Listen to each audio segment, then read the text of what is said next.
Oh, good morning everybody. Today is December 16, no? 2023. Sa mga newbie, no, lalo just talaga nag-i-start pa lang mag-alaga ng ibon. So kung makikita nyo, ang nasa kulungan na to, ito yung nakawala yung kake. Isang YB, dahil isa lang na binuhay. And then yung kanyang hen, kanyang ina. So ngayon, napansin ko, may itlog, no? So paano iitlog yan? Wala naman cock. No, matagal lang nawala yung cock, 2 weeks ago.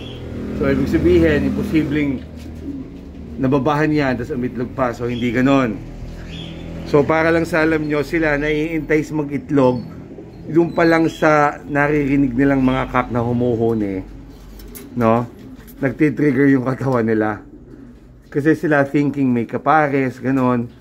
So umiitlog yan. So pag inintay nyo naman, limliman na yan, walang laman yan. Transparent yan. Yan. Kasi baka iba magtataka, no? To be safe, after 5 days, silipin nyo, i-flashlight nyo, no? Kung may similya o wala. Pero most definitely wala yan.